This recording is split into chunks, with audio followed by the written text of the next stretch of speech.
Okay, first of all, let me just tell you, you're in the right session. This is the session about the wild and woolly area of application security training for developers. So this is an interesting, I guess for how many, 2 hours, 3 hours, 45 minutes? This is the whole premise behind this, and I'll talk about it in a second, was this whole world of application security training and whether or not it has an impact. So we'll get into this before we get going. That's me. I've been an application security person for about 10 years. I think I've been to every OWASP, AppSec, USA, and several of the EU ones. I enjoy coming over here. Security professional, ISSA guy as well. I'm also one of the 3 principals or owners, along with Dan Cornell of Denim Group. We're about a 100-person security firm in lovely San Antonio, Texas. I'm also a dad, and I'll just point out my wife is particularly excited that I'm over here for a week, not with her. She pointed that out on the way out. So, and by the way, promptly went to the beach for a week and said, "The hell with you, I'm going to the beach with the family." So that was the response for me going to the UK without her, for the record. So, lesson learned for the newly married guy. So I'm one of those guys that thinks about AppSec a lot, believe it or not. Like probably most of us. I mean, obsess about certain things around. Right now it's OpenSAM and about training and we get really tough client questions. We're a professional services firm. We get a lot of tough client questions, and the ones that stick with us are the ones we can't answer. Or we know we answered and said, wow, I wish I could answer that one better. Or I don't have any data, or here's what I think or feel, or here's what I perceive, but really not great answers. So I think about this stuff a lot, and probably about literally a week and a half ago I was in South Texas, and working on some writing about OpenSAM. True story, some thoughts around OpenSAM. And I was at my mother-in-law's ranch in South Texas. So she asked me, I'm working, writing, and she said, "Hey, I need your help." And I said, "Okay, sure, you're my mother-in-law. I have to obey whatever command you send my way." She said, we have this big drought, so I'd like you to go out with the ranch hands and go rattlesnake hunting. And kind of a surreal moment, because one moment I'm worried about like cross-site scripting errors and SQL injections and OpenSAM, and the next thing I'm looking for rattlesnakes. True story. And I went out, I said, okay, I got to get a picture of this. So, when I'm not thinking about AppSec, I think about this stuff. So literally, we go and gather a couple of ranch hands / guest workers, and went around and said, let's go do this. And for the record, how do you do snake hunting? Does anybody know how to do that? Probably not here, I imagine. You read about it or watch about it, right? So what you do is if you're really an idiot, you go out and get guns and do it. We're right below that, just partial idiots. So what we ended up doing is we said, let's get ready, and literally Saturday morning. So what do you need if you're going to do a snake hunt? I mean, literally, I forgot about this. I'm wearing an OWASP EU 2011 t-shirt. I had that down at the ranch. I was like, wow, that's where it went.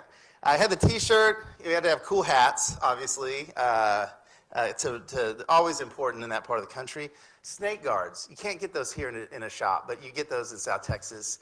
They're very functional. For the record, snakes bite right above the cowboy boot, right in the back of the calf. So those actually help. They kind of look a little weird. If they were black, they would have an S&M feel to them, but they're camouflage.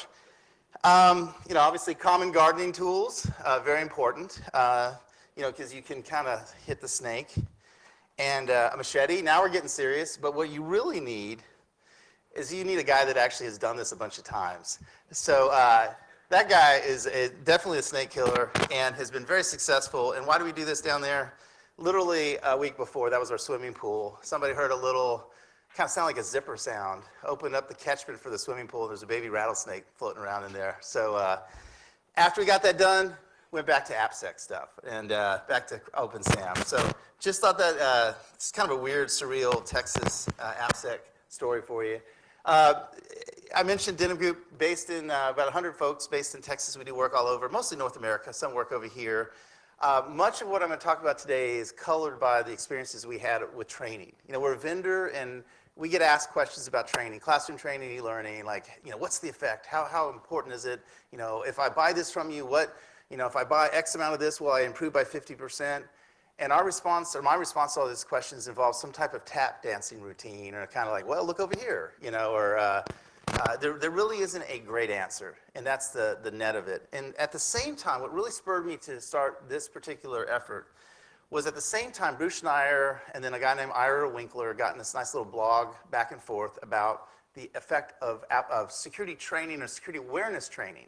A little different, but the concept still held true, which was, Bruce's argument was, hey, this is an utter waste of societal resources. You're spending money on awareness training. It's filling the block. It is not making the users any smarter or any better or anything like that. And then Ira came back and said, oh, in fact, they are smarter, back and forth. Again, user awareness training, but I kept thinking, I think that's a problem. How about training developers how to develop code in a different way, in a more secure way? And I started thinking about it, and I started to characterize this, and it took us down this road. And I'll talk about the survey that we conducted, but I started to characterize this issue, and I realized a handful of things. First of all, it's a bigger deal for software developers, because how many people have done the ubiquitous corporate security awareness training? It's 15 minutes, 20 minutes, maybe a link that you have to go pass, or it is small, bite-sized training chunks. That is not the case for secure development training, for most that know. I mean, most of the vendors, including ourselves, have a 2-day intro to Java security program. That's 2 days, right? That's 2 days that you pull a bunch of people off the line. Or if it's the e-learning class, it happens to be the longest e-learning class in that library. It's not a 15-minute activity, so it's a bigger ask. It's a bigger ask of the dev folks, but a bigger ask of the business units, because the business units are the ones that are waiting for that stuff. So it's much more disruptive. And again, as we all know, we've heard this probably ad infinitum, they have the ability to say no. We call it the one-finger salute. Thank you very much.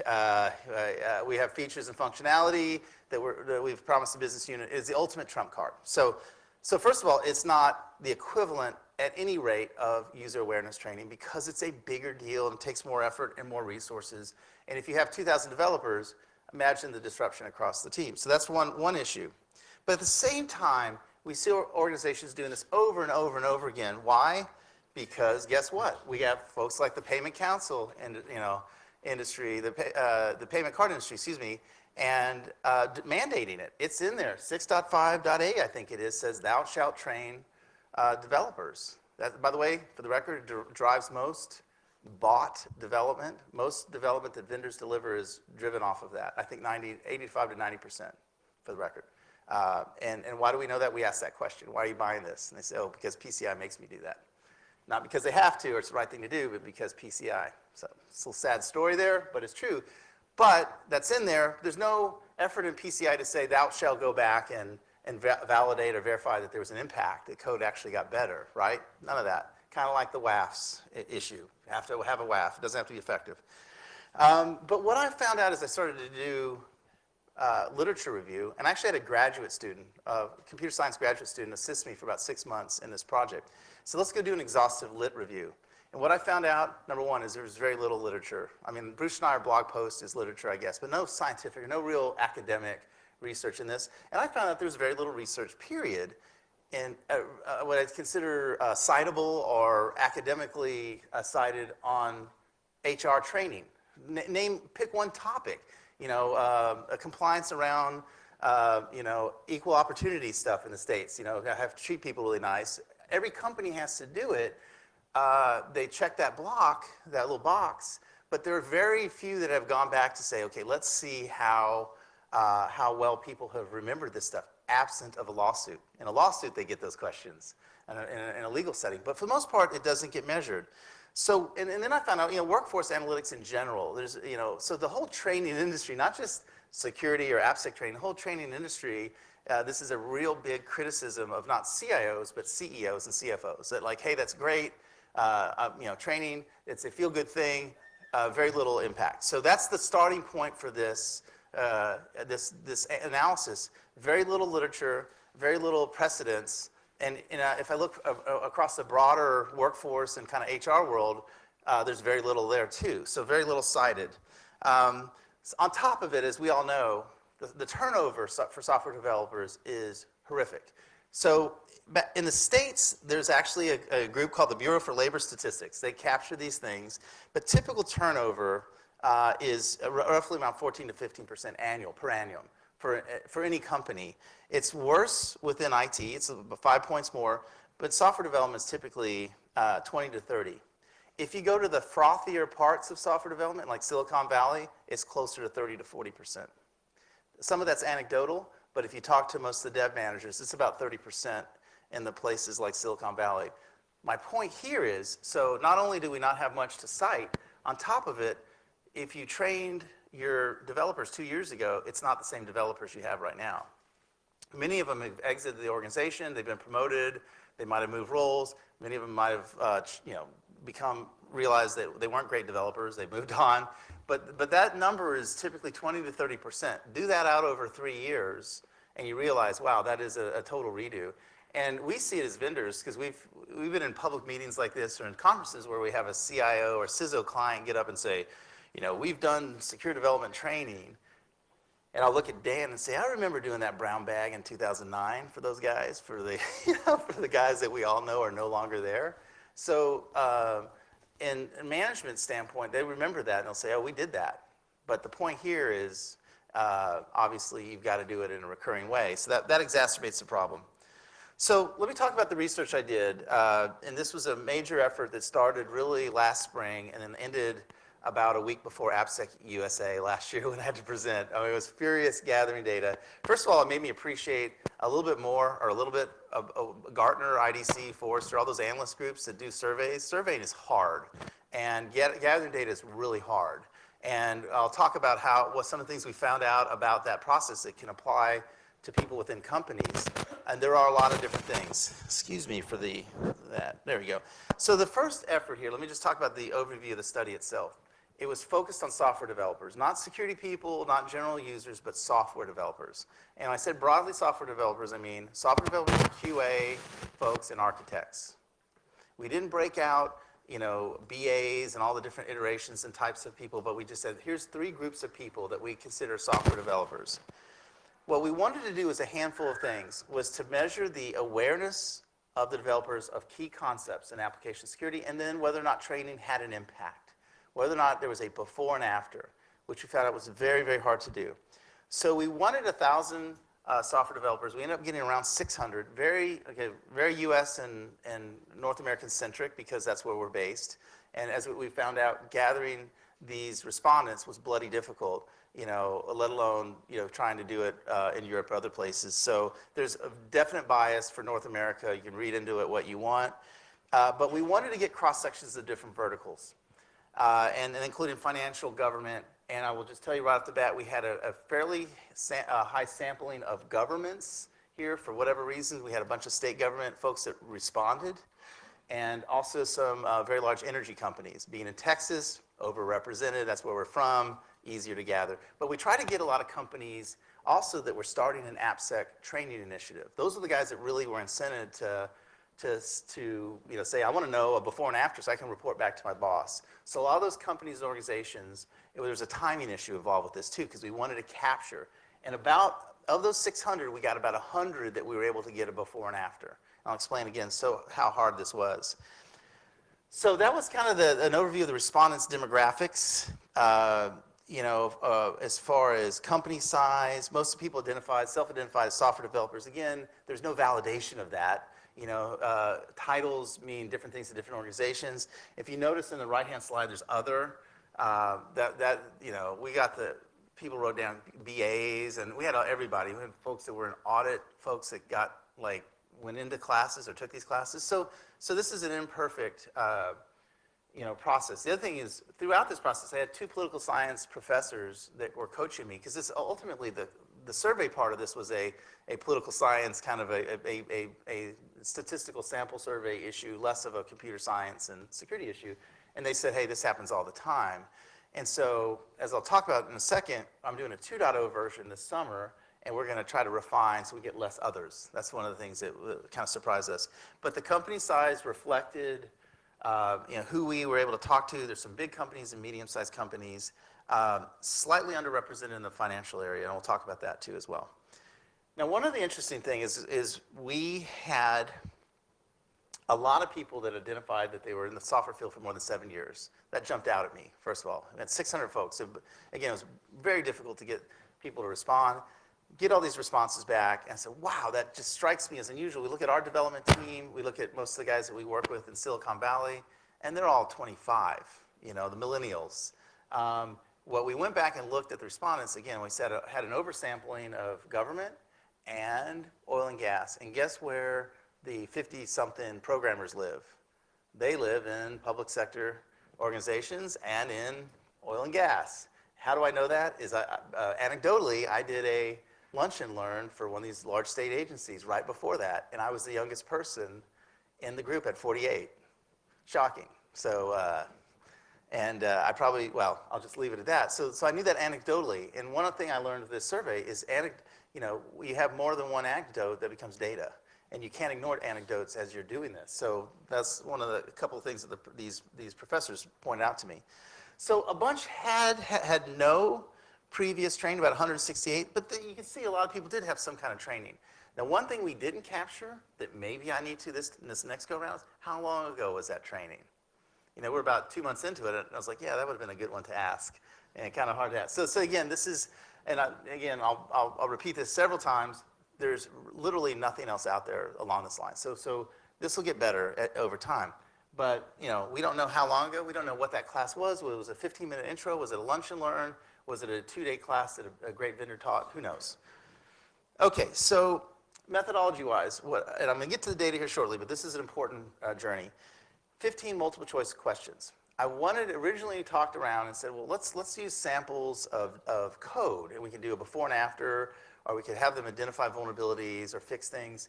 What we realized is that was going to be exceptionally difficult. And number one, the many different platforms that people code in, different languages it was just too difficult to do that. So what we wanted to do, and then also the grading, there's shades of gray, and did he do that kind of well? Did he answer that one kind of well? So what we ended up doing is we came up with 15 questions that we felt were representative of 2 different areas within application security. One was awareness. What is a cross-site scripting error? Number one. And number 2, how do you fix a cross-site scripting error? More the defensive and more the prescriptive stuff. Very different. One is, again, general awareness. Do you know what it is? And the other is, like, when push comes to shove, how do I fix it? We target software developers, as I mentioned. We did it online. We did 2 or 3 things. One is we had classroom training. We had several classroom training sessions. And actually, Dan was one of the guys that delivered them. Had a captive audience of 25 people. We did the old school, printing them out. And the real sobering fact that we learned is, like, not all of them filled the first session of 25. We got like 12 back, and I was like, what the hell? You were in there in the classroom with them for 2 days, and so right off the bat, we found out that developers don't like to do training. No, well, we'll talk about that and how incentives matter. But that was a wake-up call early on. We also sent it out to these organizations via SurveyMonkey. And then we also did a Twitter and Facebook campaign for a while at the very end to get a broader sample. So we had 3 hypotheses going in. You have to have hypotheses as starting points. A couple of them bore out. A couple of them were very shocking. First of all, the number one that most software developers still don't have key concepts of AppSec under their belt. They still don't fully understand. That we hoped, and particularly as a vendor that does this, that there's some impact, some positive impact after training. We hope that there's not a negative correlation. That would be bad, or nothing. So we hope there's some positive one. And then the last one, given our work with financial services industries and banks, that those guys have a much further starting point. They're better. They're much more regulated. They get it. That one did not bear out in this particular survey, but we'll talk about why we think that is the case. So here's examples of the sample questions. As I mentioned, these are the awareness types. Are you aware? These are basic 101 stuff that I'm honestly, most of our sales force at Denim Group could probably get right if you've been through awareness. And here's an example of the prescriptive ones that came out. And again, how do you help protect against these things? So we're going to mix these up this next go around. And it was very interesting. There was a couple that people bombed, a couple of awareness ones that people bombed. So so one thing you start to realize, maybe that's a bad question. Next go around, we'll throw that one out and use one. But in general, we learned some things. So let's talk about the key survey results. So this is what everybody's interested in. So right off the bat, we saw a couple things. And number one, that architects, as you might imagine, had a much higher awareness of concepts and prescriptive stuff, as did developers, but QA overall did poorly. This is an important one. This is a broad slide, but if you dig deeper into the data, and if you start to throw a couple things out, it gets even worse. This is important because in a lot of organizations, the AppSec function lives in QA, right? And if you're relying on the QA group to do AppSec, and that's where you also park your most junior developers, how many people do that? How many people have an intro? I mean, the entry point for development is to go work in QA for the first couple of years to understand automated testing. That's a lot of organizations. So they're learning how to build software functionality or to test it more accurately. They're probably not going to be able to get the AppSec stuff. So that's a key thing to look at. We're going to tease that one out the second one. So the second one, as I mentioned, they got the awareness ones pretty well, but didn't know how to operationalize that across that. The biggest one was the difference between the cross-site scripting error differences. That was a big one, and that jumped out at us. This was an interesting question. 100% could define input validation, but nearly 9% correctly defined proper session IDs, which is reassuring. So we had some that were counterintuitive in that regard. Okay, so here's the other big one. 25% was the number that we got out of this survey, before and after, before classes and after classes. We have the contact data for virtually 100 of those people that self-identified and were able to come in and say, yes, we'd like to retest. One of our things we're toying with is trying to see how many of those 1 to 100 we can go back and see a year later and see how much they remember. That might be more, that might be this whole presentation the next time. It's just what those guys did. But I'll tell you, it was very difficult to get them to, not everybody wanted to opt in and to identify. In order to get back in touch with them, we have to have some contact data, typically an email address. The vast majority of people didn't want to present that. So 100 out of 600 self-identified and did that. But that's, so about a 25%, and that's usually, that was like class, know nothing, take class, take a quiz. So that's right after. So retention is probably not going to get better. It might go up. It depends. They might have put these practices to work. They might, who knows? It might be the same, but that's one thing we want to go back and test. This one I wonder about. It said enterprises of more than 10,000 personnel have the lowest secure coding knowledge. I think that goes back to that state agency, state public sector workers in oil and gas industry who are, oil and gas guys are, excuse me, if they're not financial services folks as far as security. So I think that might be skewed. That jumped out at us, but I don't know about that. The majority of the response had no prior secure coding training, but that might be surprising. Again, I don't know what to read into that. What we really need to do is go back and correlate those answers, the training to the people that passed and didn't pass. We weren't able to do that. Okay, and there was no correlation between the years of experience and knowledge of secure coding for effective training. Again, that is one that I think gets washed out over all those numbers, and one that we're going to look at more closely. Okay, the respondents that had more than 3 days of AppSec training in the past were able to answer more than half the questions correctly, which is okay, except for we typically say 70% is a passing grade. Most organizations say that. That's okay. And then 100% correctly identify where cross-site scripting executes. Oh, that's not good. That wasn't me. I'm still sitting.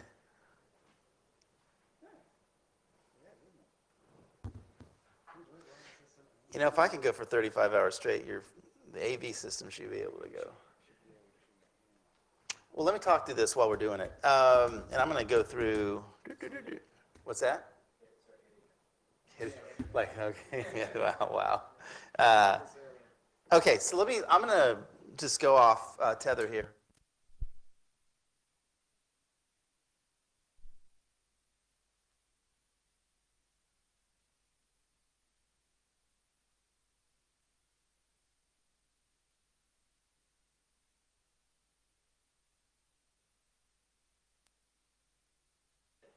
Some of the stuff about the state agencies, the large organizations, the older workers. Okay, we kind of knew that. We had some context.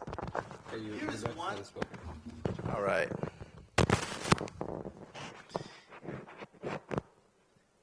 All right.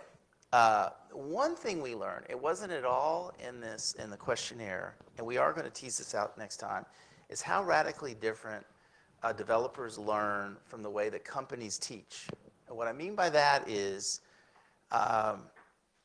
if you're a big company and you have to do an AppSec program, there's really two ways to do training. There's two or three. One is to do classroom training. You either do it yourself, do lunches, learns, get people together, or to do is distributed e-learning, CBT, do it in a less disruptive way across time. You can also do, webinars. There's all these different little kind of in-between ways. Those are typically what we call very formalized training, and they're easy to document. And if you're, for example, a QSA, you want to see that course outline. You want to see who consumed it. So that's a formal and kind of static way of doing training. And one thing we learned is developers hate that type of training. Why do they hate that type of training? There's two reasons. Number one, it takes them off of their deadlines, obviously. But one thing we realize is that training is supposed to be designed broadly for software developers. But as soon as you go in a big enough company, they have people that are doing PHP, that hit Ruby on Rails. Like if you make them take a .NET class, we've seen that before, has the exact opposite effect, and they just turn off. The other thing is, but more importantly, what we learned is that developers learn much more informally. The term that Gartner uses now is called social learning or social contextual learning. So what they're doing is they're learning from peers, they're learning from each other, they're learning from obviously RSS feeds, they're learning in smaller bits and bytes, but they're doing it more frequently. And if you look at the mobile languages as a great indicator of that, most software developers started out having formalized education, probably have a bachelor's of science in computer science. But after that, that's the last time they sat in major classroom environments, right? I mean, for the most part, unless you went off and got a PhD or master's. Nobody went off and took 4 weeks off to go to Android camp or to learn iOS. They did it on the fly, right? They did it on the fly. So that's contextualized learning. That's social learning. They did it in smaller, but they learned it. These modern the frameworks that are out there. We went off and went to Ruby on Rails formalized classroom training. There's very little of that happens. So that's the thing. How do you then tailor, if you're building a program? How do you do that? You have to use these platforms and these programs that your auditors want or your management wants because they spent money on it. They don't want you to do social learning, to conceptual learning, because you can't measure. It's very amorphous. But at the same time, that's how your developers learn. So you got to take bits and parts of each of that. The other thing that I would say is incentives absolutely matter. What I mean by that is, I told the story about the classroom training where we were sobering, in a sobering way, found out that nobody finished the forms. We had, out of that 600, about 150 that were not completely filled out. I call it, survey fatigue, whatever you want to call it, but so a lot of people didn't finish it. Towards the end of the survey, we ended up throwing out Amazon gift cards. And remarkably enough, every single one from that point on was filled out and completely. So if you're rolling out a program internally and you think people are going to do this stuff because it's the right thing to do or they want to do it, that's probably naive. Spend some money, get some gift cards, and suddenly they pay attention. And if you think that you're above that, then don't go outside and take any of the little vendor tchotchkes. Because I've seen many of the mighty security guys go and trick or treat like everybody else and grab the little thing. So the reality of it is we're human beings. We have kids. Some of us do, and But so incentives matter, right? And that was a sobering thing that we noticed. I talked about this a bit. Again, the rise of social learning systems. That's kind of a buzzword term, but that is one that's out there.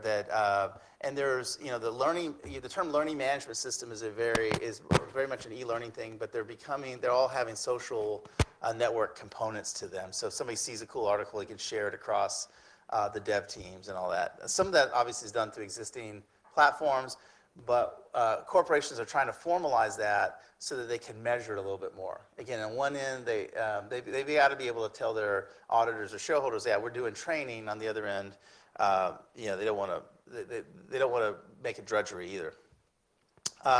So here's the other thing. Refresher training is obviously still needed. We're going to try to hit the follow-up survey and hit the 100, but obviously that's like any other classroom thing. If you don't apply it, or if you're not familiar with it afterwards, if you're one and done, you'll forget everything. The most successful organizations we've seen, the people that pay attention in class, are the ones where it's built into their performance reports, the developers, in some type of fashion. I think the famous one or infamous one was Microsoft checking in bad code, vulnerable code. If you checked in vulnerable code 3 times in a row, you got fired. I don't know how true that was, but it does matter. We've seen organizations that have put that in performance plans. People pay attention. If you let them know that's in their performance plan before they do training, then it also becomes more important. We've seen a couple of innovative companies where they just literally will take a little video snippet from their CFO that says, hey, I know you're here for a day, this is important, here's why it's important, pay attention. We take our customers' data real seriously. You saw what happened at Target, you saw what happened over here, just a 15-second snippet is better than nothing. And then the other thing that I would encourage everybody here to do is be able to at least try to measure some type of numbers, because managers, if you go to MBA school, I went to business school, if you talk to CFOs, they live in the world of numbers, and they view the rest of the world as being lazy for not doing that. So why do I get to live in the world of numbers and you just get to prance around and talk about security stuff? So if you have some kind of measurement or even an attempt at measurement saying, hey, this is what we're trying to do, that goes a long way, because the rest of the world, business units, projects for profitability, they all are measured against that standard. Mention the incentives, obviously Amazon cards or anything like that. So again, key concepts here. Unfortunately, software developers still don't know the key concepts, unfortunately. They really didn't do well on the prescriptive stuff. Most of them failed. The next time we do this, we're going to try to differentiate the people that have taken classes from the people that haven't, do a better job of that. But it does increase about 25% is what we saw. That does speak to some impact of training. We'll see how long-term it is.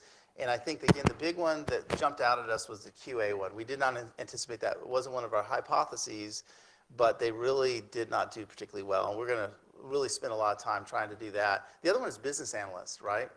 We didn't do PMs, but BAs are the ones that translate business unit requirements to software, at least in theory. Like if they're not baking in any requirement for security, then the developers are going to ignore it too. So we may break out a category for BAs as well. So I guess this died again, so that's a good time to wrap up. And wow. It's not my AV day. So with that, I'll open up for questions. Or no questions, either way. Yeah, go ahead. For better metrics, could you get results after the projects? So before the project, there was like security test, and after that, is that not a better way of metrics?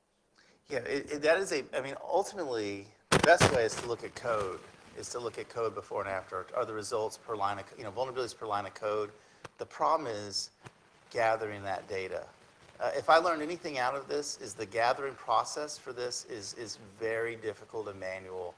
And that might lend itself to doing the internal idea that we talked about to prove to your manager. That's easier done on a much smaller scale, but you can't do that and then do a survey because it's so different from teams to teams to teams.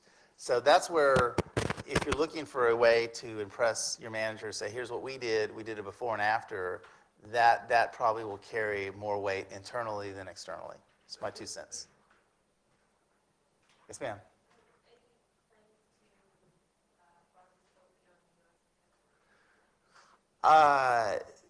I'm doing this again in July, and July is remarkably close to today. So get back next Tuesday. And if you're interested in participating, I'd love to have folks over here do that. I mean, it's what it is like, I don't care about the clients. It's the anonymized data that I really want. And I'd love to, if there's other companies or other individuals or vendors, honestly, that want to play, I'd love to play, because it was a huge effort to get that 600 respondents. And like I said, 150 didn't even finish, and we were worried about that. Yes, ma'am. No, data collection, responses. You can get the link out and you can do all these different things. It's getting valid responses, or in the case of the 150, people finishing it. So we had 450 that were finished. And this is after going to multiple companies, going to partners, going to social media, Twitter, and we did as many avenues as a company can. Now, by comparison, to give you an idea, we know of at least one other vendor in our space, and everyone's space here, that went to go get some benchmarking data around OpenSAM, and they paid IDC 60 grand to do a dumbed down version of what we did here. 60 grand for 2 months to go and do carpet bombing to get all this data. And so it's not a trivial effort to get the responses in. To craft it, and the science behind that I thought was really the hard nut to crack. It wasn't, it was the collection part. So, yes, sir. So you focused on the simple types of training. Did you also measure the results between, for instance, e-learning and classroom training? We did not. That's a great idea for the next time around. The sample between, I think we probably had about 60 in e-learning, 60 in classroom training and about 40 in e-learning. So I don't think the sample size was large, but that's a great point. My suspicion, hopefully, is that the classroom training would have a larger impact than e-learning, but I think the sample size was too small again. But that's a great one. I'll consider that going forward. I think that the BAs, pulling out the BAs to see if those guys, because out of that 150 that said other as far as jobs, I think a good 60 were BAs, business analysts. Yes, sir. Recently, you've been chatting quite a lot about the COVID side of things, and with the knowledge of your needs, how much of this needs to be bred out from the university now rather than Oh, all of it. new graduates? All of it. Let me address that one. First of all, I think there's actually more hope over here. The way that you promulgate security standards is a little bit more top down. In this instance, it actually works a lot better. In the States, it's every man for himself, every state for himself, what we see is it's a very much state-to-state, university initiative. And if most of the largest universities have a security development class, it's mostly one lecture is about defensive coding.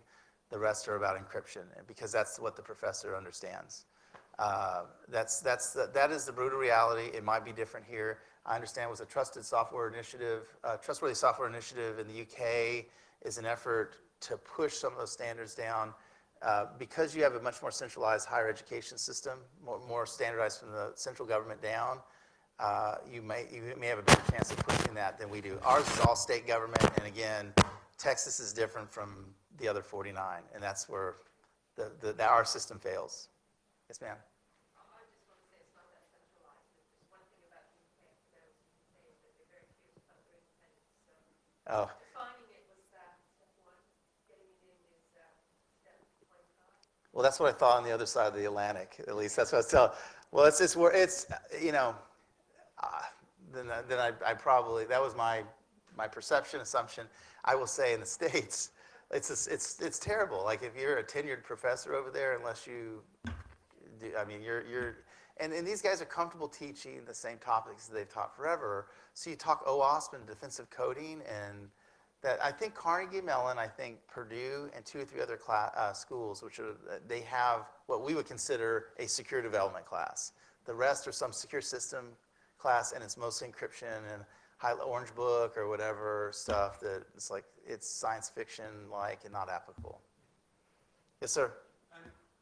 This is sort of aimed at teaching developers how to code defensively and like this and stuff.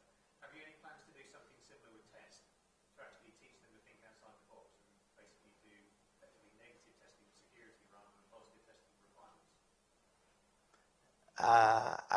I was being ambitious with this, but not that ambitious. That is a age-old problem, and I think it's close to that QA issue that we talked about. If it sits in QA and your most junior developers are testing for AppSec cases, then you're in a tough spot. And our experience is that if you have to switch a bit and think differently, and most QA people don't. They still don't, and it's discouraging. I mean, we've been in this business since 2004-ish.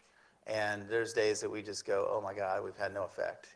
We've been out there flying across the Atlantic, proselytizing, doing these things, and There's days when it's just, the point is these QA people that are here in 2014 are different from the people that are in that same role in the same company 2011. They just cycle through. So if you're not doing that constant training or velocity of training, then you're there. You're in the same position you were. So I don't know. I mean, it's the age-old issue. You know, absent of a, again, Target-like breach. That's an example we have over. You know, where the CEO gets fired. It's a $500 million hickey that hits the pocketbook of the shareholders. You know, how do you get people to do the right things absent of a near-death experience or a death experience in the case of a breach? And that's just a real hard thing to do because it's so easy. I mean, there's QA magazines. There's a whole like a subgenre of QA. Believe it or not, I saw one the other day, a quality test magazine. They don't talk about this stuff. And I think Dan got selected to speak at Java 1 this year. There's a couple of security tracks there, but I mean, most of what they discuss there is absent of this. It's like a different world. So it's changing a little bit. All right, well, I'll be around if you have any questions. Thanks for bearing through the AV problems. And again, if you're interested in this, grab me because we're starting this again, and it was bloody difficult. I'll just add that. Cheers. Thank you.